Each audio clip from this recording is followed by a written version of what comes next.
Buenas tardes con todos, mucho gusto. Mi nombre es Agustín Sánchez. Soy la persona que estará a cargo de moderar este cuarto panel en el marco de la quinta cumbre de género. Agradezco de manera especial al Gobierno de Colima y a la Unión Iberoamericana de Municipalistas por permitirme moderar este importante panel con ponentes de tan alto nivel. Soy representante de Equagovernment Consulting. Equagovernment Consulting constituye el territorio UIM en Ecuador, espacio a través del cual impulsamos las distintas iniciativas de desarrollo local con el claro objetivo de generar condiciones más justas y equitativas en nuestra sociedad. La temática del panel es prácticas, iniciativas y experiencias contra la violencia de género. Este panel nos permitirá conocer más de cerca la experiencia de abordar un flagelo social que atenta contra los derechos humanos, abriendo brechas de injusticia y desigualdad, tarea que involucra a todos los actores para cambiar esta dura realidad. Me es grato presentarles a los ponentes y a sus temáticas que se abordarán en el curso de estas próximas hora y media. El primer tema es el grooming, prevención y abordajes, a cargo de Rita Mabel García. Ella es docente, especialista en educación, políticas públicas, derechos del niño, niña y adolescentes. Es especialista en educación emocional, neuropsicoeducadora, tiene un diplomado en organización y gestión de la administración pública. Actualmente trabaja en calidad de coordinadora para la Red por los Derechos Vulnerados de Niños y la Adolescencia en Argentina. El segundo tema es el Corredor para las Mujeres en Ciudad Juárez, una política municipal de prevención de violencia en el centro histórico, a cargo de Laura Corchado Espinosa. Ella es directora general del Instituto Municipal de las Mujeres en la Ciudad de México. La tercera temática a abordarse es la problemática de la violencia de género en el Perú frente al COVID-19, a cargo de Janet Tantaleán Rodríguez. Ella es decana de la Facultad de Derecho y Humanidades de la Universidad César Vallejo en Perú. Y la cuarta temática es acciones afirmativas en pro de una vida libre de violencias para todas las mujeres antes, durante y después del COVID-19, a cargo de Wendy Figueroa Morales, directora general y representante legal de la Red Nacional de Refugios en México. Muchísimas gracias, bienvenidas, gracias por aportar en este importante panel. Estamos prestos y ansiosos para escuchar sus importantes intervenciones. Muchas gracias.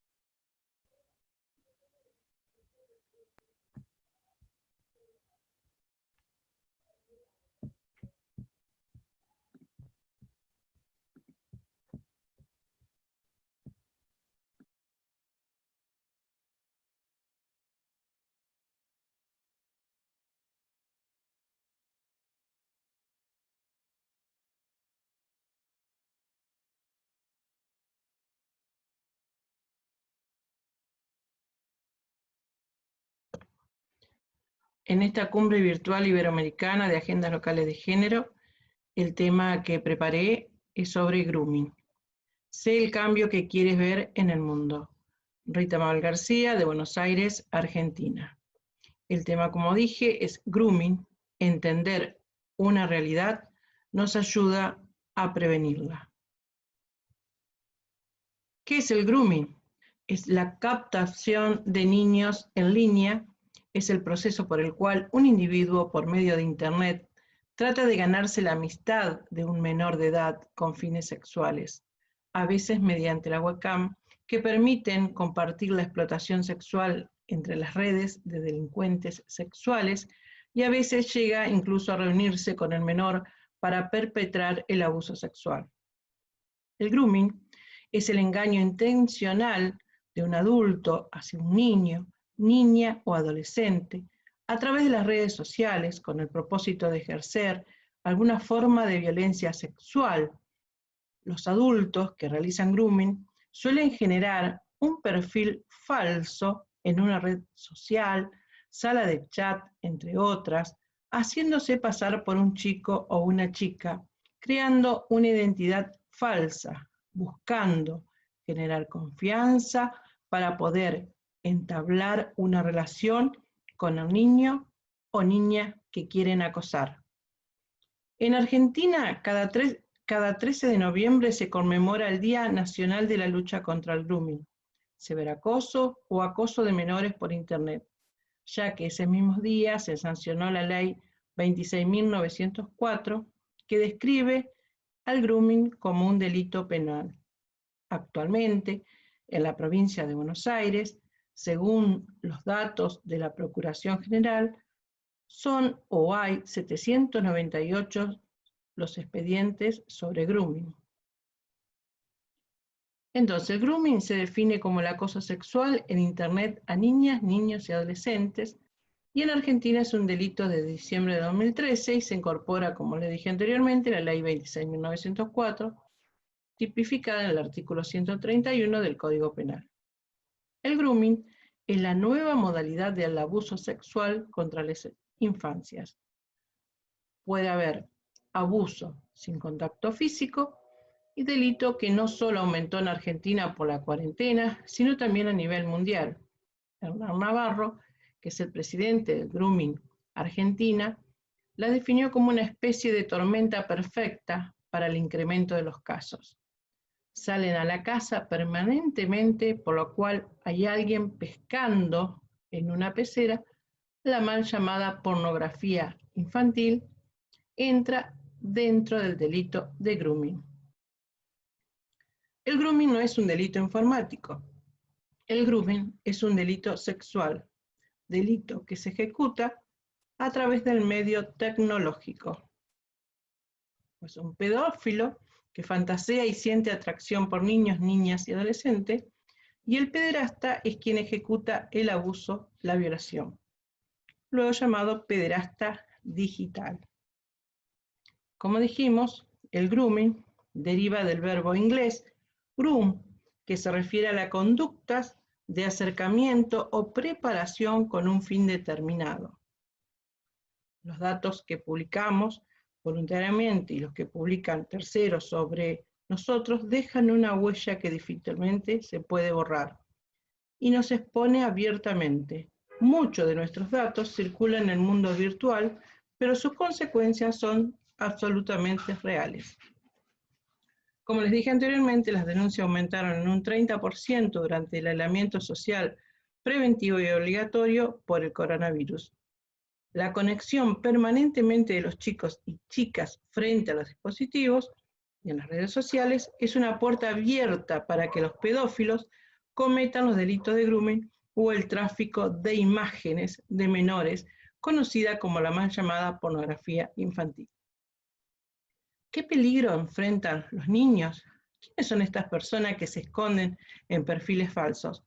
¿Cómo proteger a los chicos y a las chicas? Y acá les voy a describir cuáles son esos pasos donde esta persona comienza a atrapar a esos niños o a esas niñas o a esos adolescentes. Primero, el contacto. Romper el hielo. Intentan la relación a través de las redes sociales, varían de una a otra.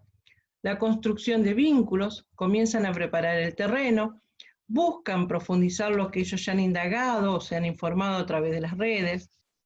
La obtención de imágenes, van solicitando fotos hasta llegar a pedir fotos de desnudo o poca ropa, hasta llegar teniendo la actividad sexual, hasta piden que invite otro amigo. Y luego, el cuarto paso es el acoso, cuando un niño o adolescente quiere salir de este juego y comienza a negarse. No comienza a contestar los mensajes a la persona que hace al groomer. Este amenaza con divulgar a las redes las fotos o darles las fotos a sus padres.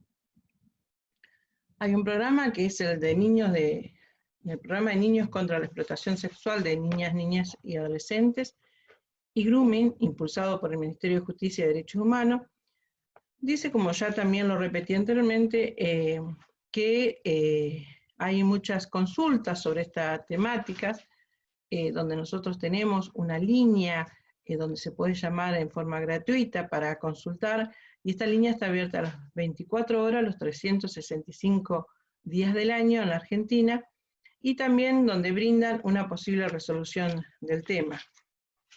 Generalmente el primer llamado al programa sucede en una etapa donde el acosador empieza a amenazar al menor y es cuando pide ayuda a los mayores para darse cuenta que hay una situación de riesgo del otro lado.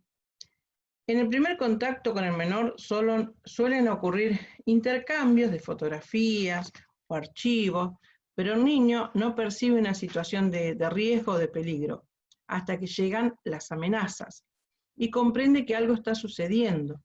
Ahí es cuando se animan a pedir ayuda a los mayores. Los adultos responsables no deben dejar de lado que el menor es la víctima de la situación. Del otro lado de la pantalla hay un adulto hábil que está jugando con un menor, que es vulnerable ante esta situación. Estos personajes saben aprovecharse de este niño, de esta niña, de este adolescente, y usan técnicas de manipulación que desembocan en un pedido de imágenes o videos para destruirlas, para distribuirlas, o mismo para extorsionar al menor y que lo siga haciendo. En el peor de los casos, también hay un pedido de encuentro personal. Por lo general, el grooming siempre es con un fin determinado, que es el abuso sexual. Aprovechan el momento de mayor vulnerabilidad hoy en la historia para extorsionar y someter a los chicos y chicas. Son personas sin conocimientos elevados en informática ni pertenecen a una clase social determinada. Lo conveniente es hacer captura de todo, lo conveniente es hacer captura de todos los mensajes, guardarlos y denunciar. Esa es la información que debemos tratar de que lleguen a los adultos, a los padres, ¿no? Que esas capturas se puedan realizar de todos los mensajes y guardarlos para hacer la denuncia. Y lo que es conveniente también que a partir de los 13 años, un chico o chica tendría que tener celular o tablet a mano, no antes. Como les dije, hoy también el tema de los escenarios más comunes del grooming, donde el groomer seduce a los niños o a las niñas fingiendo ser otro niño o otro adolescente a través de la utilización de la pantalla, de perfiles sociales falsos, induciéndolos para que realicen actos como les dije anteriormente, sacar fotos, filmarse frente a la cámara web. En ocasiones, una vez más que obtuvieron una imagen o video bajo amenaza, comienzan a extorsionar, que se lo van a mostrar, que van a salir, lo va a publicar en las redes sociales, que se lo va a mostrar a los amigos de él, porque esta persona ya ha indagado todos los amigos que tienen en las distintas redes, hasta cómo se llaman y dónde viven. También a veces tratan de llegar a esos chicos diciéndole que es un casting para programas de televisión o publicidades donde se les solicita a los chicos o a las chicas o a los adolescentes fotos o también videos, y a veces hasta ofrecen recompensa, por ejemplo, dinero, recargarles el celular, entre otras cosas. Y todo esto ocasiona distintos tipos de daños, ¿no?, psicológicos en las víctimas, daños físicos y daños a nivel familiar.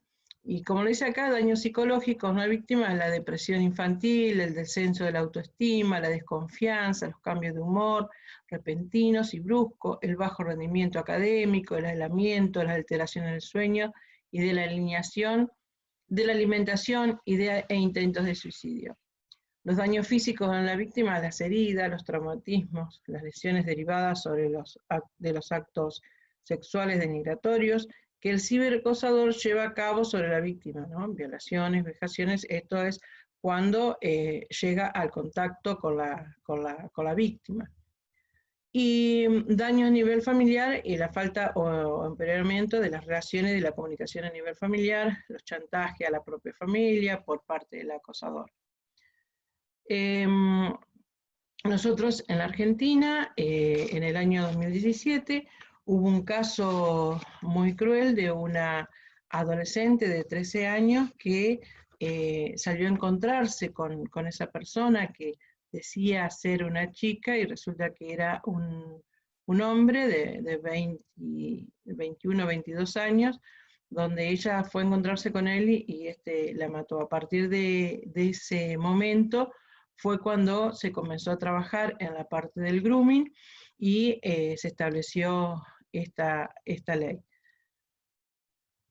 Yo acá les traje unos links de varias películas donde hablan de este tema, informan y que nosotros podemos ser agentes multiplicadores para poder prevenir esto, ¿no?, que ocurre hoy a nuestros adolescentes y más en este tipo de, hoy con la pandemia o con el aislamiento preventivo social.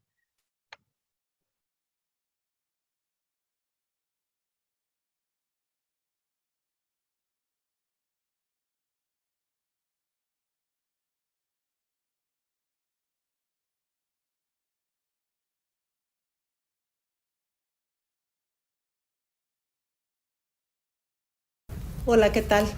Les saludo con mucho afecto desde Ciudad Juárez. Habla Verónica Corchado, directora del Instituto Municipal de las Mujeres, activista, me considero activista feminista por más de 25 años. Tengo en el cargo 4 años que he aceptado este reto desde el movimiento feminista de Ciudad Juárez y hoy quiero compartir con ustedes parte de los logros que hemos hecho. Saludo en primera instancia a la Cumbre Iberoamericana de Agendas Locales por crear espacios que como este ponen en el centro la discusión de la política pública en las mujeres y cómo se debe incorporar esta de manera transversal en los esfuerzos de todos los niveles de gobierno. El Instituto Municipal de las Mujeres es una institución muy nueva, ¿verdad?, que fue creada también desde el movimiento feminista local, que ustedes saben que hemos sido muy aguerridas, digamos, en todo el escenario nacional e internacional. El Instituto Municipal tiene 3 ejes de atención principales, uno que tiene que ver con la atención. En la atención está la atención psicológica, jurídica, de trabajo social. También hemos creado un área de atención indígena, la primera área de atención de su tipo, por lo menos en los municipios del estado de Chihuahua. También tenemos el área de transversalización, donde se ubican los programas de capacitación con las y los policías. Tenemos un área de revisión de reglamentos también y se ubica también ahí el área de investigación. Y también tenemos el área de la prevención. Ahí ubicamos este proyecto que queremos compartir con ustedes, que es un proyecto replicable, que es un proyecto de atención a la prevención de las mujeres en el centro histórico de Ciudad Juárez y que se llama el Corredor Seguro para las Mujeres. El Corredor Seguro para las Mujeres es un proyecto de prevención situacional de la violencia de género en el centro histórico de Ciudad Juárez. Cabe mencionar que el Corredor Seguro para las Mujeres es el primer proyecto, por lo menos en el área norte de México, que tiene estas características. 3 ejes fundamentales, uno que tiene que ver con la tecnología, el uso de la tecnología para prevenir la violencia. Un segundo eje que tiene que ver con generar lazos y cohesión social en el centro histórico, y un tercer eje, y no menos importante, tiene que ver con la creación de infraestructura para la atención de las mujeres y sus familias. ¿Y por qué escogimos el centro histórico y no otro espacio? Por varios asuntos. Uno que tiene que ver con que el centro histórico, fíjese, es menos del 1% de toda la extensión territorial de la ciudad. Sin embargo, concentra casi el 10% de la incidencia delictiva de toda la ciudad. Ese dato por sí solo ya es motivo de todas las intervenciones posibles de todos los niveles de gobierno. Para explicarlo del Corredor Seguro, explicaré uno de sus ejes, que es el tema de la tecnología. Tenemos estos 12 estaciones digitales que le estamos llamando botones de pánico. La colocación de estos botones de pánico, de estas estaciones tecnológicas, están en 12 puntos estratégicos que salieron como resultado de nuestra línea base de investigación. Es decir, estos puntos son los que manifiestan las mujeres de mayor incidencia delictiva, donde las mujeres tienen miedo a transitar, y por eso era tan importante hacer una intervención de este gobierno ahí en esos lugares para recobrar, ¿verdad? Aunque sabemos que es un camino de largo aliento, recobrar la confianza, recobrar la seguridad de que las mujeres puedan transitar de manera segura por el centro histórico. El segundo eje es el tema de la infraestructura, y ahí, bueno, para quienes no conocen Ciudad Juárez, es la primera ocasión que tiene un gobierno municipal una infraestructura de atención. ¿Qué quiere decir esto? Que contamos con un edificio en pleno centro histórico de atención. Claro, como parte de la infraestructura también tenemos una red de casetas de vigilancia donde está monitoreado 24 horas por policías municipales. Son 7.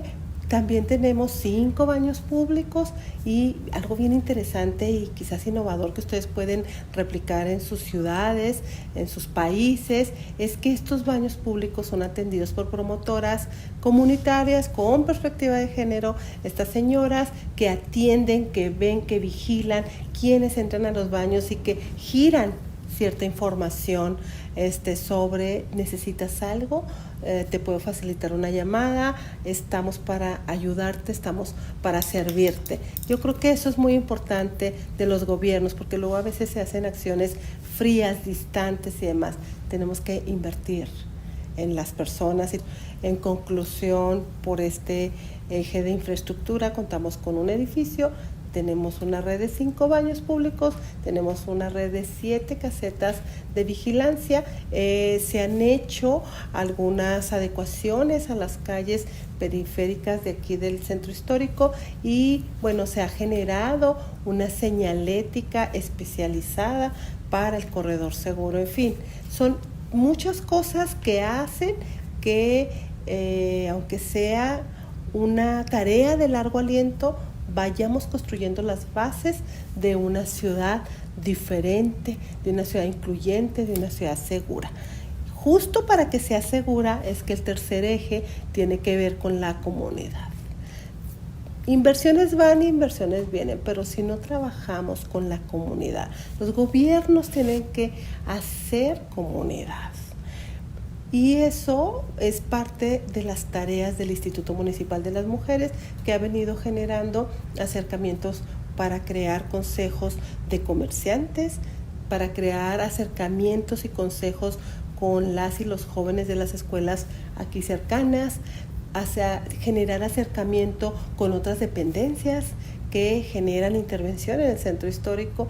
En fin, ahora mismo estamos lanzando una campaña, ¿verdad?, en contra del acoso callejero, y bueno, eso ha generado pues mucha cercanía con muchos actores, con muchos sectores, porque los problemas son tantos que no podemos hacer cosas de manera aislada. Hicimos una investigación que nos da una radiografía más clara de cómo está la situación de la inseguridad de las mujeres aquí en el centro histórico, y de ahí surge la necesidad de generar una campaña en contra del acoso callejero, porque es uno de los números más claros que nos arroja esta investigación.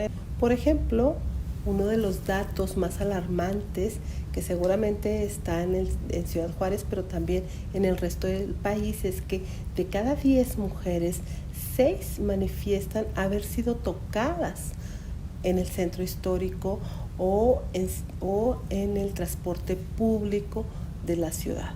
Lo que quiere decir que la urgencia de generar materiales, acompañamiento y una campaña en contra del acoso era pertinente.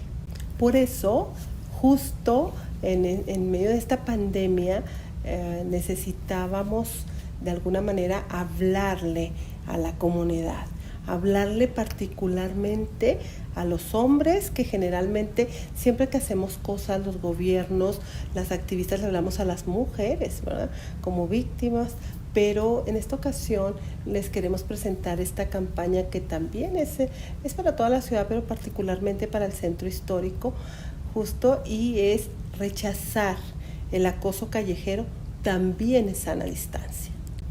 El objetivo de la campaña es sensibilizar a las personas, a todas las personas, pero particularmente a los hombres, sobre la importancia de rechazar el acoso callejero. Y bueno, espero que les haya gustado los materiales que les hemos presentado.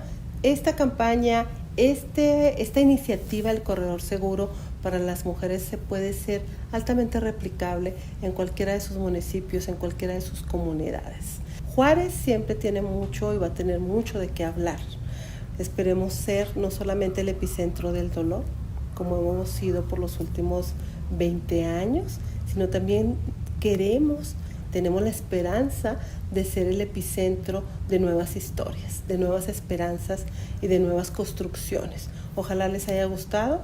Quedo aquí súper atenta a sus preguntas y comentarios. Gracias.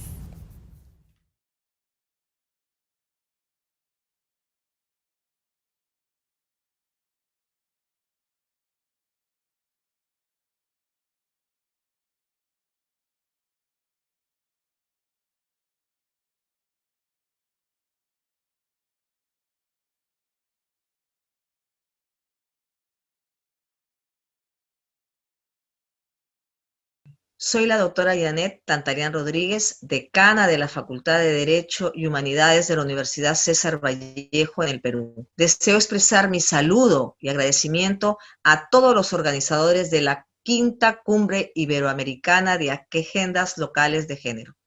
La comunicación en esta oportunidad está referida a la problemática de la violencia de género en el Perú frente a la COVID-19. La violencia de género es una de las manifestaciones más dolorosas de la violencia sobre la mujer. A lo largo de la historia se ha conseguido una igualdad formal, pero aún queda un largo camino por recorrer. El Perú ha ratificado los principales tratados internacionales y ha creado un marco normativo interno de protección para la mujer. Asimismo, se cuenta con un plan para luchar contra la violencia de género. Sin embargo, los resultados no son alentadores. En cuanto al marco normativo de la lucha contra la violencia de género en el Perú, contamos con la ley número 30.364 y su reglamento. Es una norma para prevenir, sancionar y erradicar la violencia contra las mujeres y los integrantes del grupo familiar. Igualmente, tenemos el Plan Nacional contra la Violencia de Género 2016-2021, cuyo objetivo es cambiar el patrón sociocultural que reproducen las relaciones desiguales de poder y diferenciar y garantizar a las personas afectadas por la violencia de género el disfrute de sus derechos. El ente ejecutor de ese plan nacional es el Programa Nacional contra la Violencia Familiar y Sexual, que ofrece los siguientes servicios: los centros de emergencia mujer, la línea 100, el chat 100, el servicio de atención urgente, el centro de atención institucional y los hogares de refugio temporal. ¿Cuál es el contexto sociocultural de la violencia de género en el Perú? En el cuadro 1 tenemos los casos atendidos por el Programa Nacional contra la Violencia Familiar Sexual entre los años 2008 a julio del 2020. Podemos observar que el número de casos de violencia familiar y sexual se ha incrementado en los últimos años, pasando de 40.882 casos en el 2009 a 181.885 en el 2019. En una década se han cuadriplicado los casos. Y a julio del 2020 tenemos un total de 49.225 casos. En el siguiente cuadro, el cuadro número 2, sobre los casos atendidos de diferentes tipos de violencia por el mismo programa, encontramos que las tres principales manifestaciones de violencia son la psicológica, la física y la sexual, siendo la primera la más común, y ha venido incrementándose de un 23.210 casos en el 2008 a tener en el 2019 90.235 casos. A julio del 2020 contamos con 24.446 casos. En el siguiente cuadro, el cuadro número 3, las consultas atendidas por sexo de la víctima según mes para este año 2020 arrojan los siguientes datos. Un total de 131.317 casos, de los cuales el 78% corresponde a mujeres y el 21% a varones. Y en el cuadro número 4, para referirnos a las consultas chat 100 por mes y año, en un periodo del 2011 a julio del 2020, encontramos también cifras alarmantes. Por ejemplo, en el año 2019 teníamos 639 casos en el mes de abril, en abril del 2020 tenemos 1.193 casos, lo cual hace una suma total de 9.953 casos en lo que va del año 2020. Con la aparición de la COVID-19, el confinamiento ha aumentado la carga global del trabajo de las mujeres. Ha reforzado las limitaciones para el acceso a los servicios de salud y el incremento de la mortalidad y de la violencia de género, al tener peores condiciones a nivel laboral y social. Entonces, es necesario establecer y fortalecer el enfoque de género en su análisis y decisiones, estableciendo los espacios de atención y defensa de los derechos de las mujeres, con intervención de expertas y organizaciones de las propias mujeres. El confinamiento ha obligado a las mujeres a estar encerradas con sus maltratadores, generando así un aumento en las cifras de violencia. Y actualmente existe una nueva modalidad, la ciberviolencia. Una forma para combatirla es la sensibilización para salvaguardar la integridad de las mujeres y también de las menores. A pesar de los avances, los servicios de atención, de protección a la violencia contra las mujeres no han estado preparados para responder ante la situación de la emergencia que hemos vivido en estos últimos meses.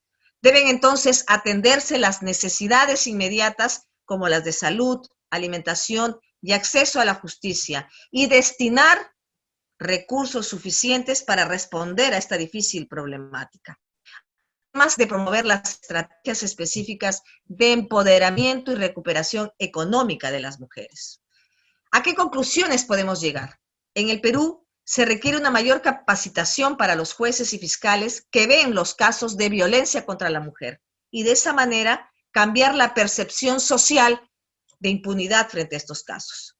Se han logrado avances importantes en materia normativa para combatir la escalada de violencia de género. Se han incrementado penas, se han eliminado beneficios penales y penitenciarios, se han incorporado nuevos delitos. Pero los casos de violencia y feminicidios requieren medidas de protección efectivas y sanciones para los agresores. En cuanto a las universidades, estas juegan un rol muy importante para prevenir la violencia de género porque en las universidades se forman a los futuros profesionales líderes de su localidad y del Estado. Es indispensable también declarar las líneas de atención a la violencia, los centros de orientación y atención jurídica como servicios indispensables que se vean reforzados en esta época, realizando campañas a nivel nacional informativas sobre la prevención y la atención de los casos de violencia, garantizando que las denuncias sean atendidas y que las víctimas no se sientan solas. En cuanto a las recomendaciones, se necesita una mayor capacitación a los integrantes de la Policía Nacional que reciben estas denuncias en las distintas comisarías para que sepan entender la gravedad de la violencia de género y actúen rápidamente, ya que es una lucha contra el tiempo. La misma ONU Mujeres, durante el 2020, ha dado una serie de documentos para prevenir y responder ante la violencia de género en tiempos de COVID. Y podemos destacar que señalan que es necesario garantizar la movilidad extraordinaria de mujeres víctimas de violencia de género, garantizando que los servicios policiales y judiciales prioricen estos casos.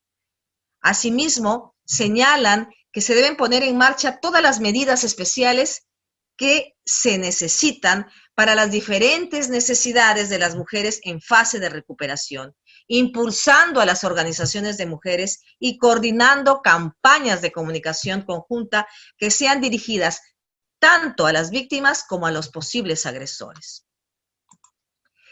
Es necesario reforzar aquellas medidas que aseguren que las políticas públicas que establecen el gobierno nacional se implementen en todas las regiones de nuestro país. Pueden fortalecerse los enlaces territoriales de los gobiernos, en cualquier nivel, central, regional y local. Mejorar los canales de comunicación con los gobiernos locales. ¿Por qué? Porque son los que están más cerca de los ciudadanos. Y consultar, sin lugar a dudas, a las organizaciones, a los grupos de mujeres que operan en estas comunidades, para luchar contra esta lacra social y poder vivir en armonía. Juntos debemos prevenir siempre la violencia en todas partes, mientras también seguimos trabajando para vencer a la COVID-19. Muchas gracias.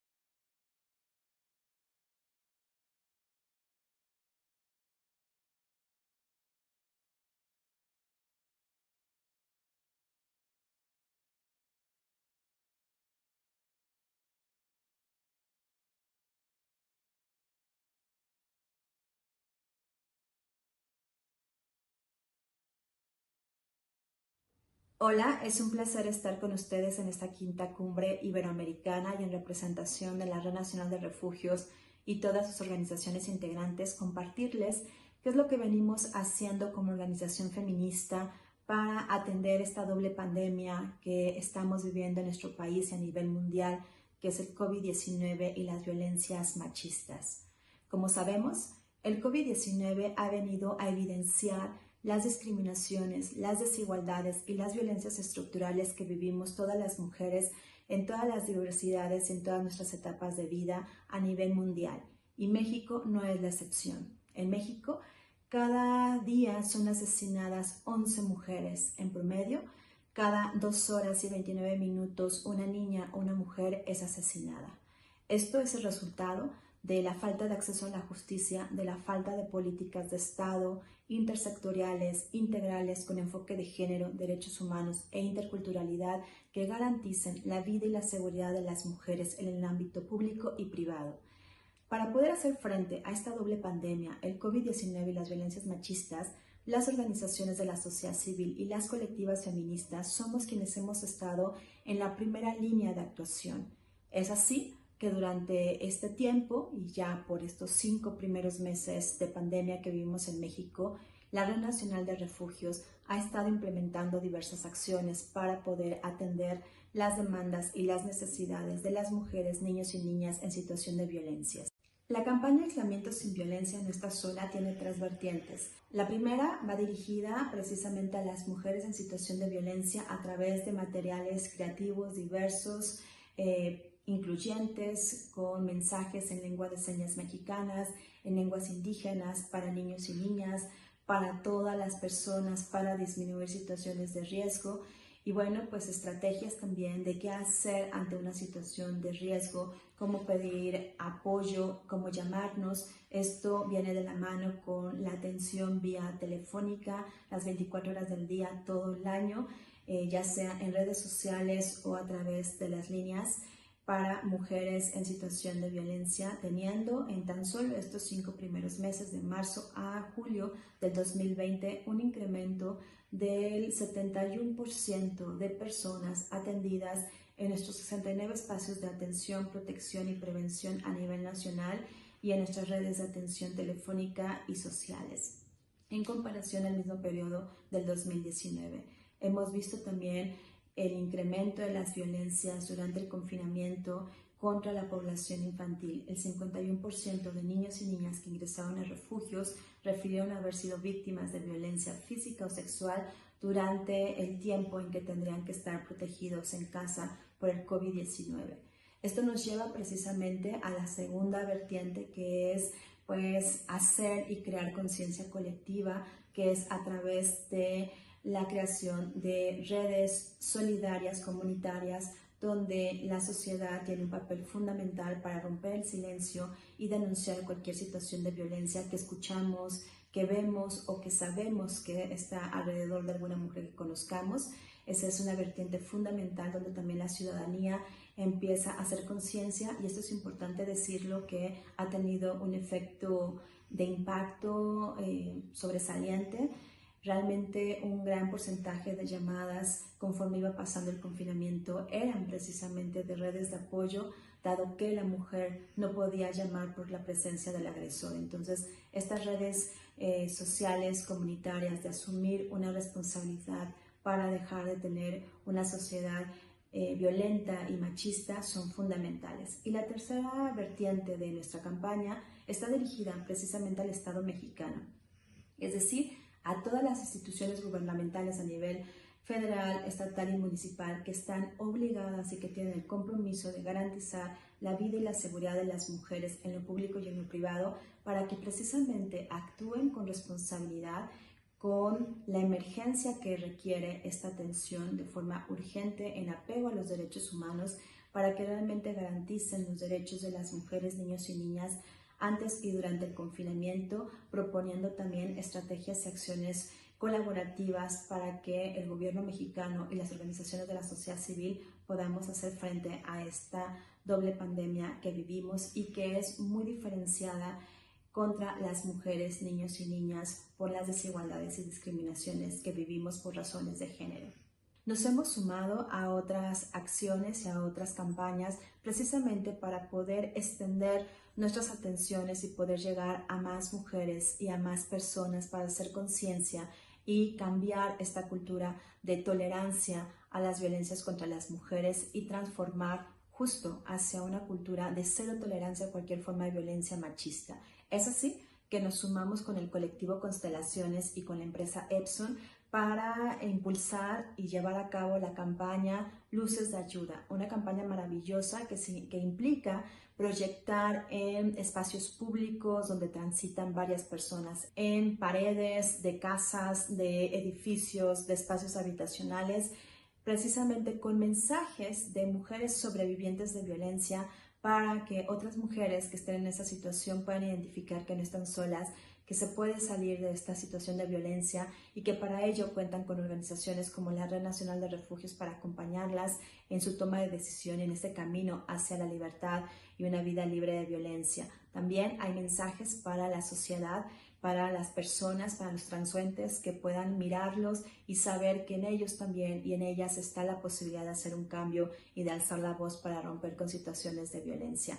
Y bueno, fue un movimiento en redes maravilloso, donde se incrementaron en tan solo una hora las llamadas y los mensajes. Entonces, esto empieza a reforzar justamente la cultura y a llevar este mensaje a muchas más personas. Otra de las acciones realizadas y que ha sido a través de la suma de esfuerzos es el lanzamiento de la campaña Distancia Segura y Sin Violencia, que hemos realizado muy recientemente en coordinación con Católicas por el Derecho a Decidir en México, por el Observatorio Nacional de Feminicidios, la Unión Europea y Fondo Canadá.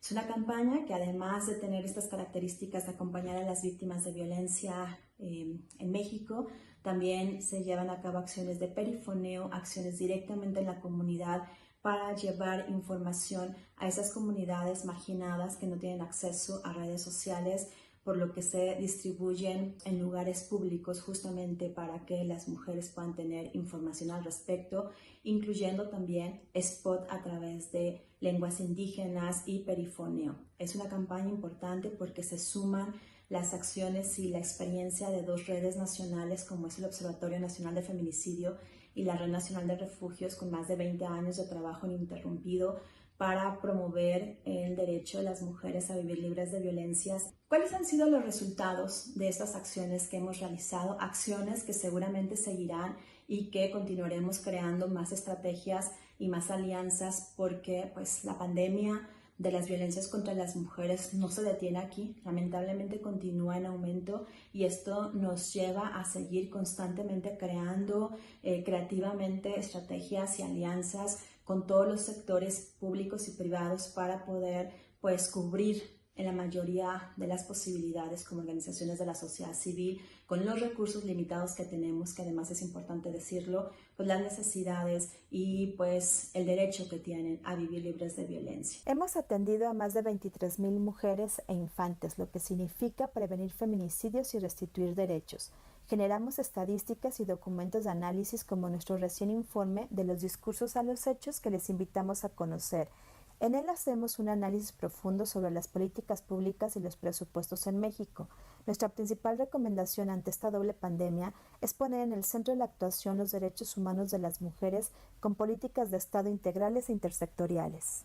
Con presupuestos garantes con perspectiva de género, donde no haya retrocesos en los logros alcanzados a favor de los derechos humanos, sino que se ponga siempre los derechos humanos por encima de cualquier decreto de austeridad, de cualquier pandemia. Tenemos que tener claro que un país demuestra su compromiso con la igualdad sustantiva y con el desarrollo de ese mismo país a través de los presupuestos y a través de políticas incluyentes, intersectoriales, donde la participación de las organizaciones de la sociedad civil son fundamentales como parte de la democracia. Pero bueno, agradezco mucho el estar aquí hoy con ustedes y quedo abierta a cualquier duda y comentario. Nuestras redes sociales están apareciendo ahí abajo. Mil gracias. Un abrazo sororal desde México.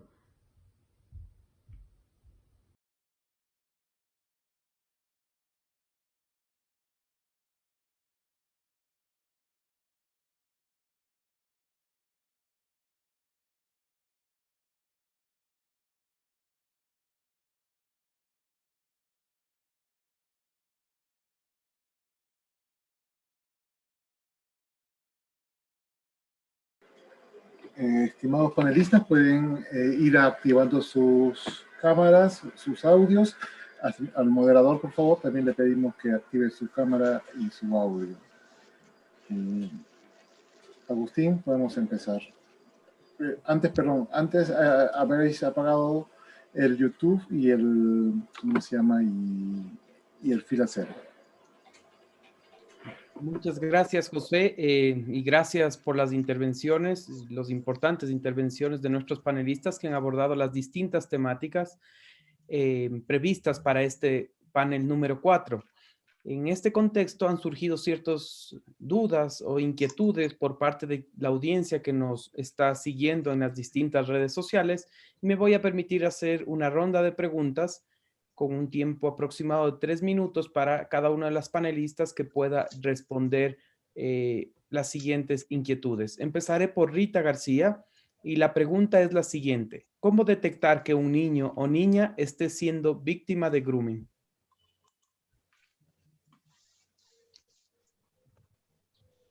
Hola, bueno, buenas noches. ¿Cómo detectamos un niño cuando es víctima, está siendo víctima de grooming? Bueno, sus estados emocionales, su tristeza en algunos chicos, no salir del dormitorio, porque hoy la mayoría de los chicos están en el dormitorio haciendo las actividades supuestamente que le dan del colegio. Hay que estar continuamente observando las actitudes de los adolescentes, ¿sí? Por ahí no quiere comer, ¿sí? O duerme mucho de día y a la noche no, entonces hay que controlar ese tipo de actitudes que tienen los adolescentes. Son muchos los factores donde uno puede ir detectando. No tener ganas de comer, estar un poco triste, porque bueno, cuando ya comienzan a estar tristes es cuando ya comienzan a estar acosados, ¿no? Lo acosa la persona que está, el pedófilo, digamos, que lo está acosando para que él tenga un contacto con él. En este momento por la pandemia no lo puede tener, pero sí a través de las redes de distintas formas. En redes sociales tenemos, bueno, el que más usan los chicos, el Instagram, el Facebook, el WhatsApp, ahora salió otro nuevo, el Telegram, que también nosotros acá en la zona hemos tenido muchísimas denuncias por ese tema. Y vuelvo a decir, hay un montón de factores, desde la falta de no querer comer o dormir mucho, de día y de noche no, el tema de la tristeza, el tema de las emociones, ¿sí? De acuerdo, Rita. En complemento a esta pregunta, ¿cómo se puede romper, digamos, ese hermetismo que tienen los menores que se están viendo acosados por parte de los padres a fin de que les permita a ellos, o a los niños me refiero, abrirse con el problema que están atravesando? No es fácil, no es fácil. Por eso los padres tienen que estar muy atentos. A mí, por ejemplo, me han llegado casos de, por ejemplo, la mamá que llama y pregunta porque, bueno, se encontró que en el mensaje hay fotos, ¿sí? O en el mensaje la persona, el adulto, ¿sí? El pedófilo, comienza a pedirle fotos o comienza a pedirle cosas que haga, ¿sí? Esto es cuando ya está como en la tercera etapa. Al principio no, porque sabemos que al principio trata de llegar a ese adolescente, trata de captarlo de distintas formas, ¿no?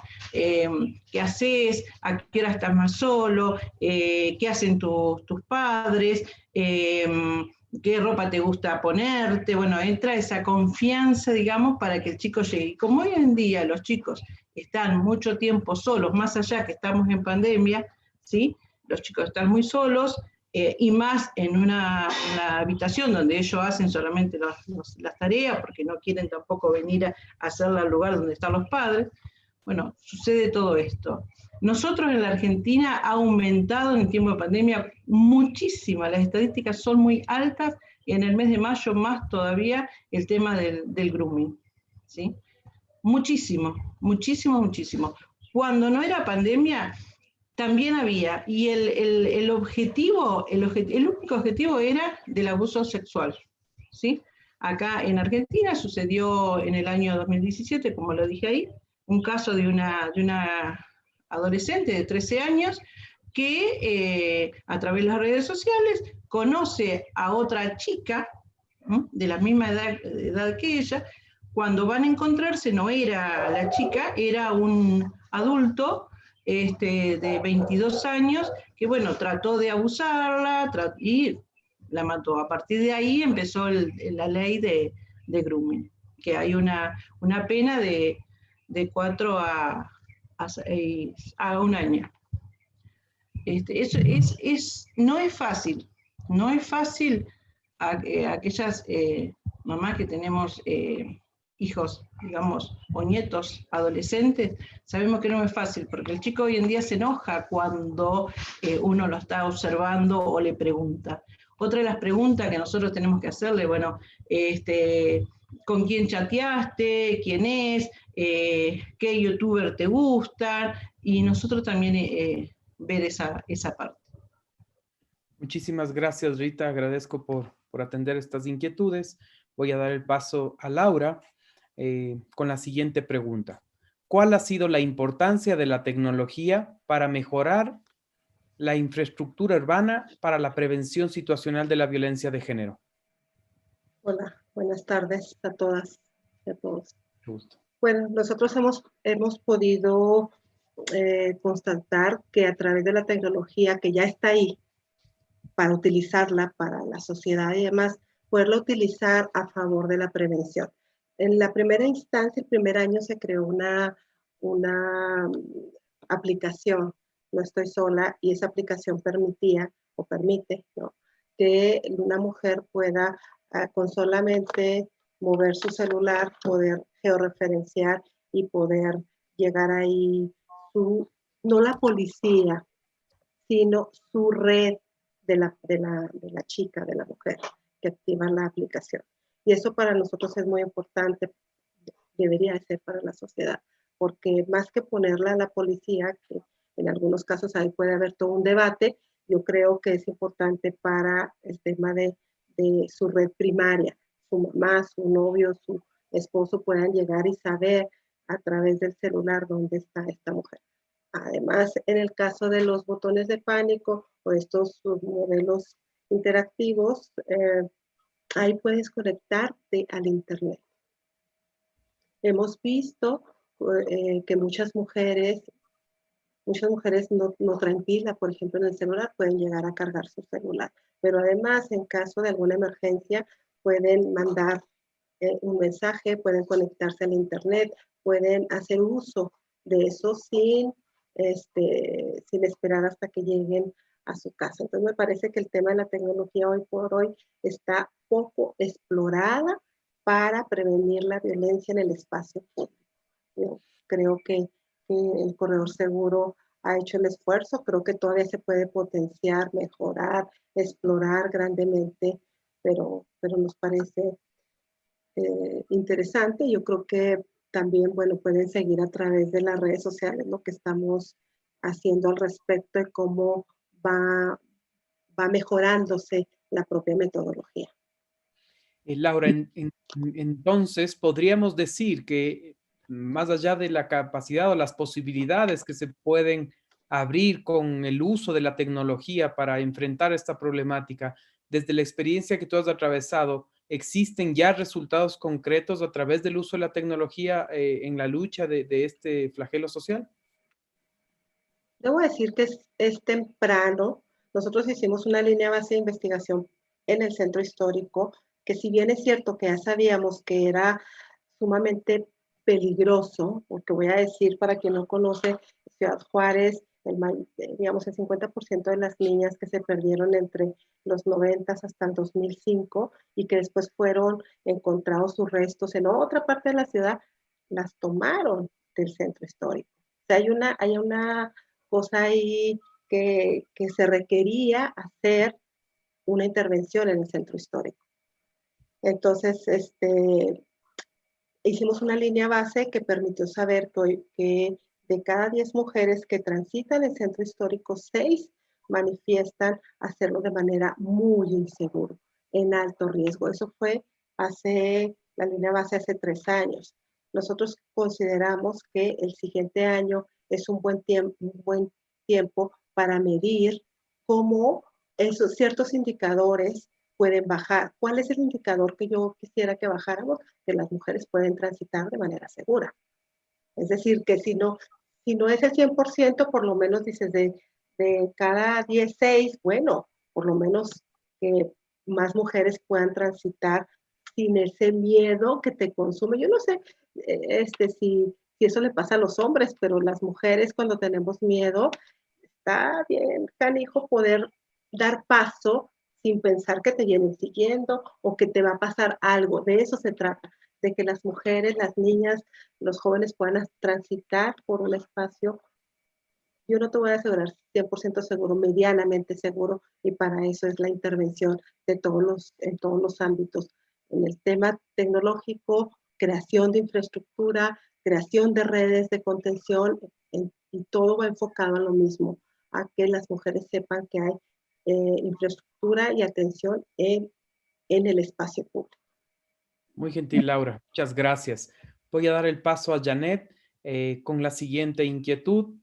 Janet, ¿existe una inquietud o una consulta respecto de con la amplia experiencia que usted nos ha manifestado en su intervención, a partir de los aciertos y errores que deben haber existido en la implementación de estas medidas de prevención en Trujillo?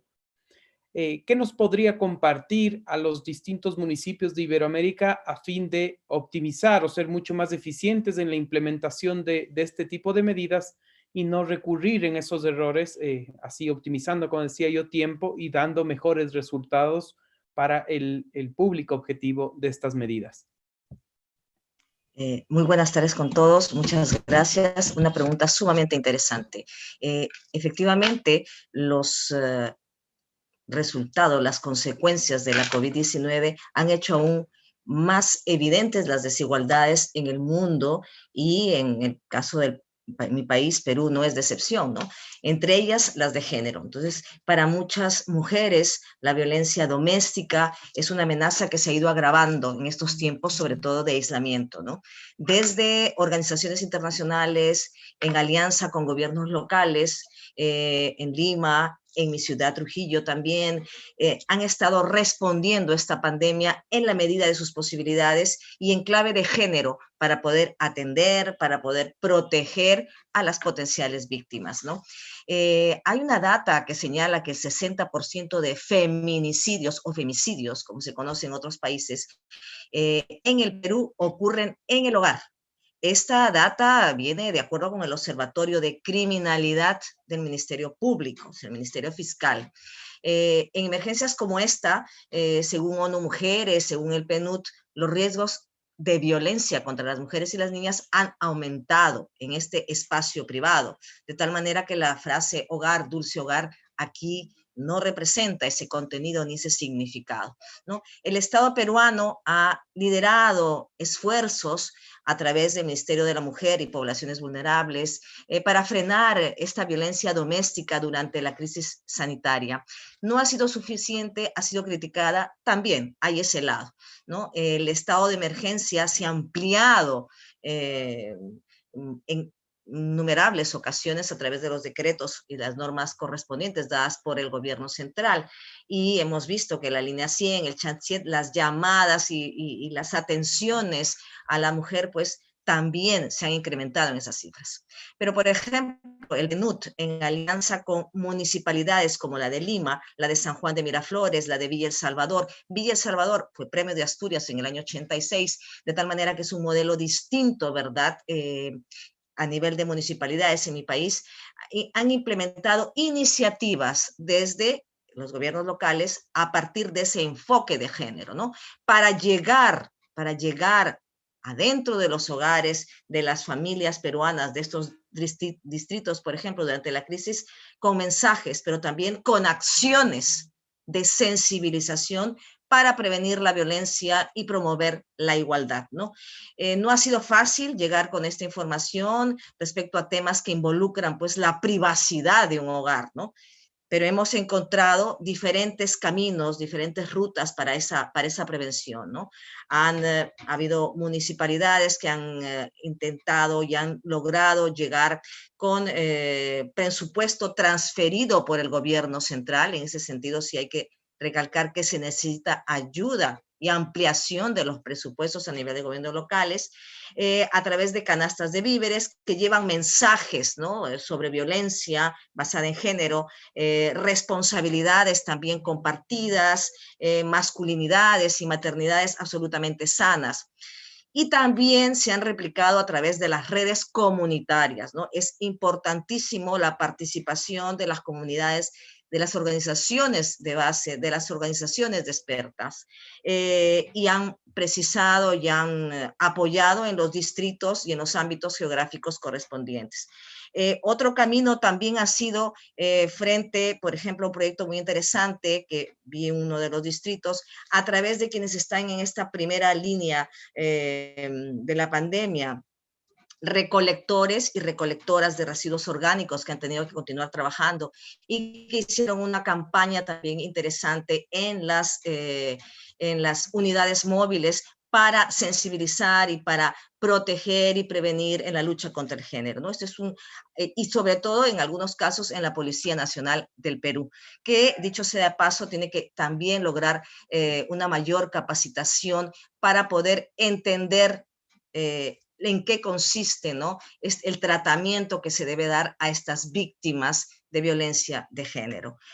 Por otro lado, en el caso de mi ciudad, de Trujillo, en el año pasado se dictó una ordenanza del año 2019, en la que se establecía por primera vez también la sanción ante cualquier acto de violencia de género, prohibiendo y sancionando el acoso sexual en contra de las personas, mujeres, niñas, niños, adolescentes, en espacios públicos en establecimientos comerciales y en obras en edificación. Se trata de la Ordenanza Municipal 007-2019 de la Municipalidad Provincial de Trujillo.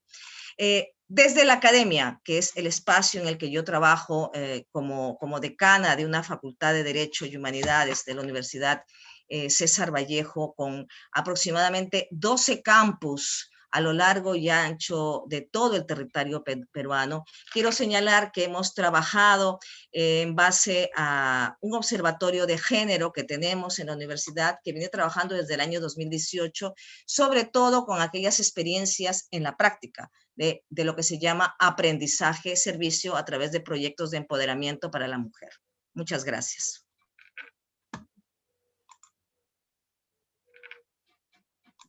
Muchísimas gracias por la importante experiencia que nos ha comentado y la apertura que nos da o la visión desde el ámbito local a fin de generar ciertas regulaciones o ordenanzas que permitan hacer frente a esta problemática. Finalmente, quiero pasar con Wendy a hacer una consulta que también nos ha hecho llegar a través de las redes las personas que nos siguen.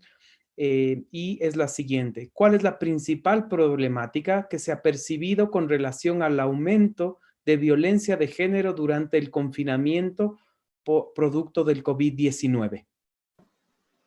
Hola, ¿qué tal? Buenas tardes en Ciudad de México, buenas noches en otros países. Gracias por el espacio.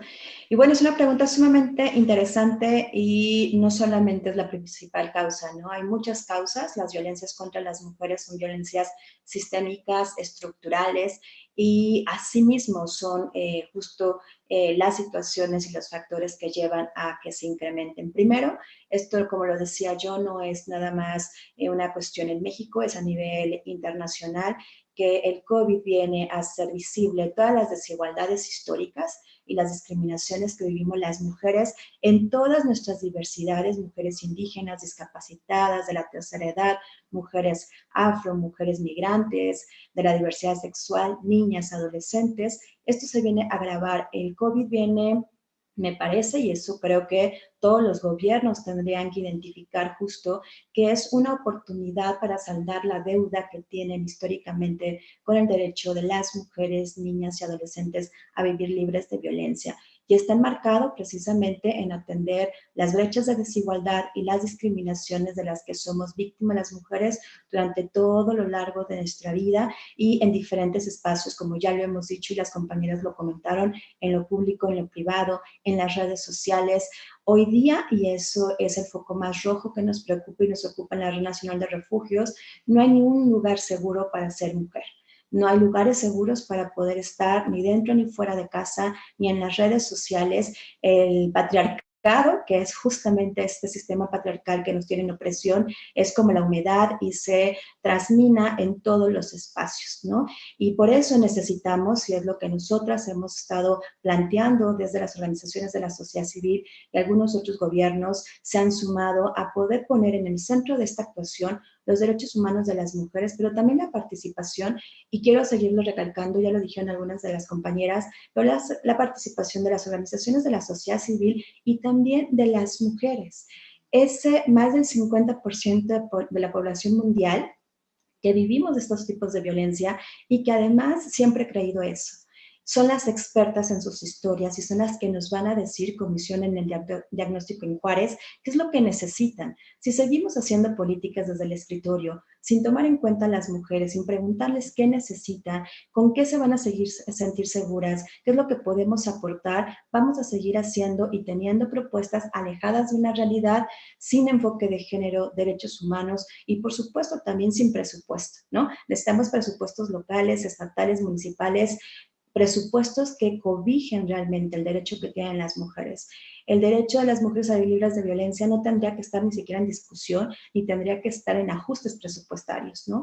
Me parece que todo esto en conjunto lleva a que los índices de violencias contra las mujeres en todas sus diversidades se incrementen en tiempos de la pandemia. Sobre todo, si analizamos los países que son dirigidos por mujeres, atendieron muy efectivamente la pandemia desde una visión de género y derechos humanos, mientras que en muchos de nuestros países que estamos hoy día aquí presentes, pues la visión no fue así. Se atendió solamente el tema del COVID-19, dejando de lado una pandemia histórica, que es la violencia contra las mujeres, las violencias machistas.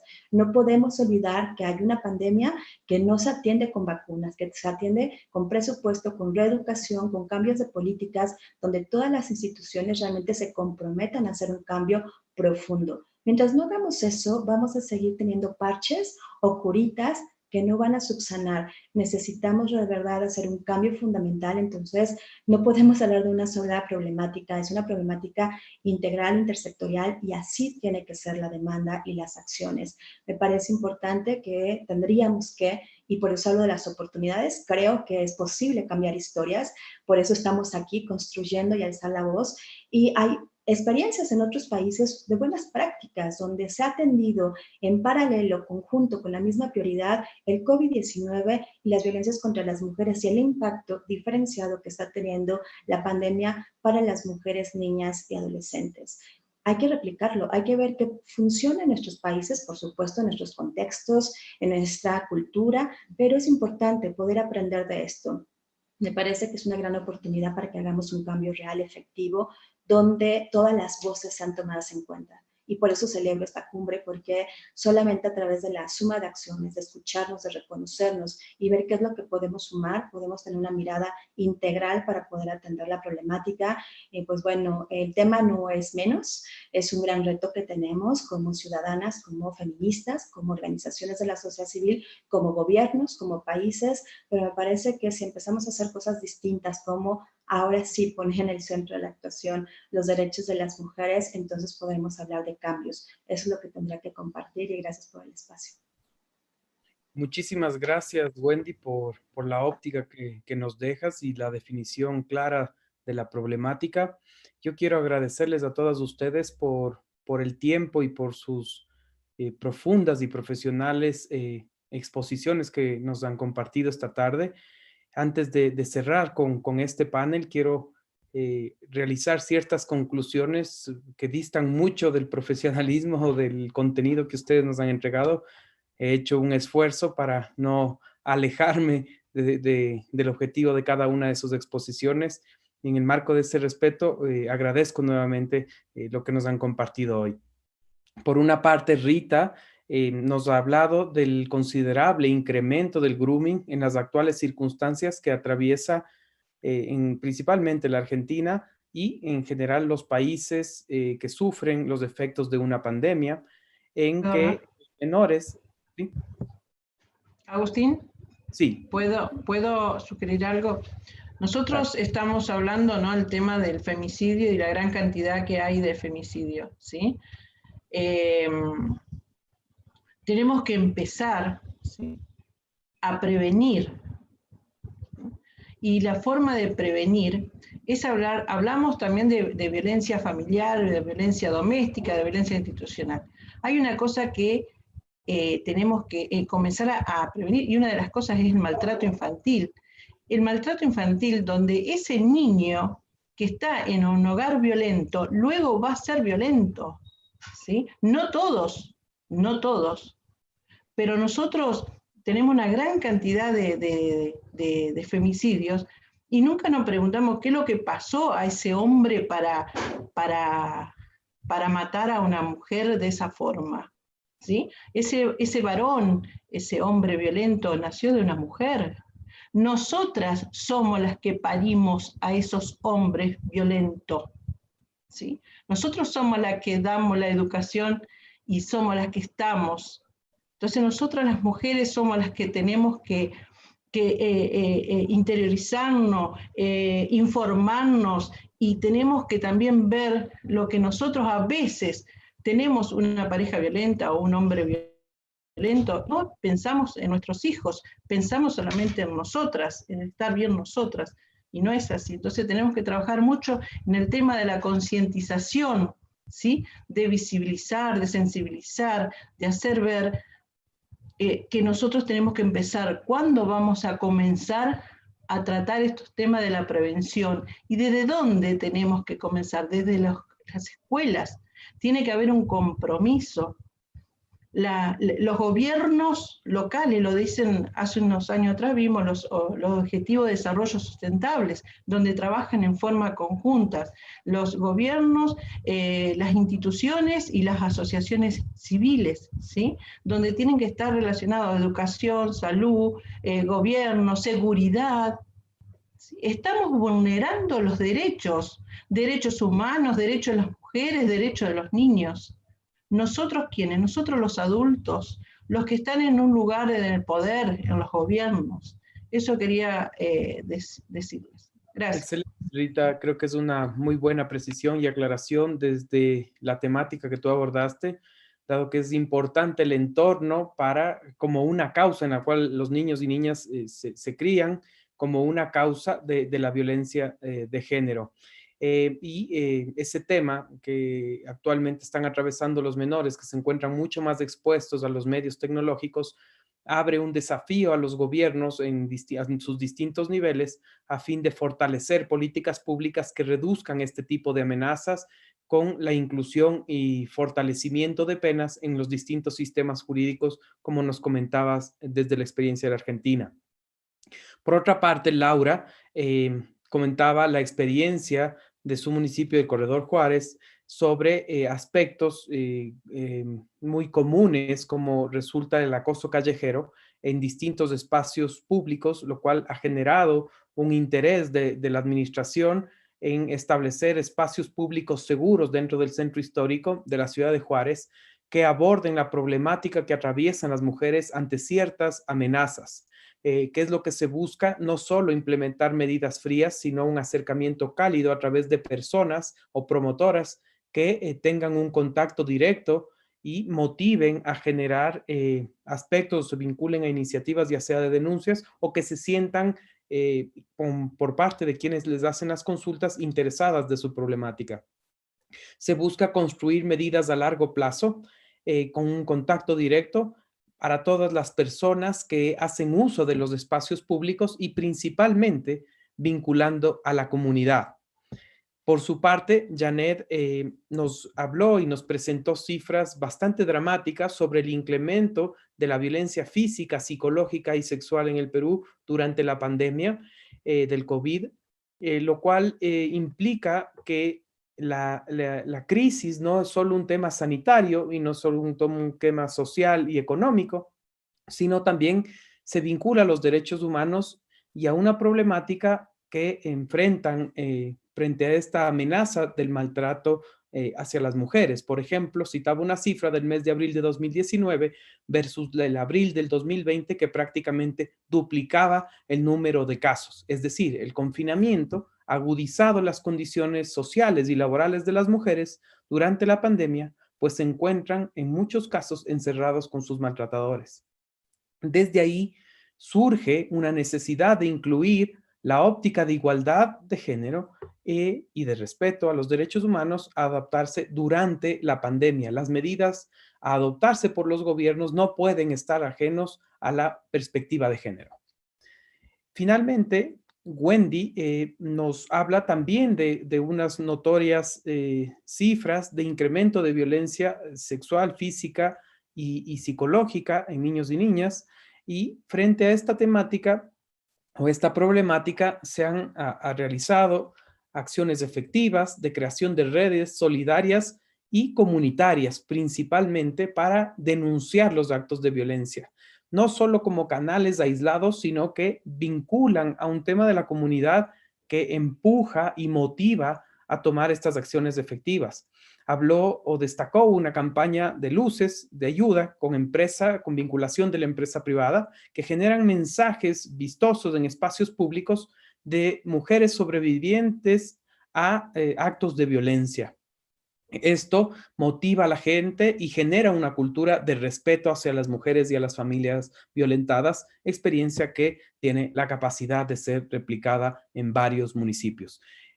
Finalmente, quiero recoger un mensaje con las ideas que ustedes han vertido, principalmente que la pandemia nos trae una problemática adicional, oportunidad, y creo que el desafío a todo nivel de gobierno está en generar compromisos claros con respeto a los derechos humanos, estableciendo políticas públicas incluyentes, destinando los recursos económicos necesarios y, sobre todo, estableciendo normativas locales que vinculen en la construcción y aplicación de medidas preventivas, correctivas y de remedio o de remediación en la comunidad en general que se ve afectada ante esta problemática. Agradezco nuevamente su importantísima intervención, creo que ha sido un excelente panel de altísimo nivel. Agradezco a la audiencia que nos está siguiendo y con esto doy paso a José para el cierre respectivo. Muy buenas tardes, noches en otras partes del mundo que nos están siguiendo. Hasta luego. Muchas gracias a todos. Pues damos por concluido este panel. Muchas gracias.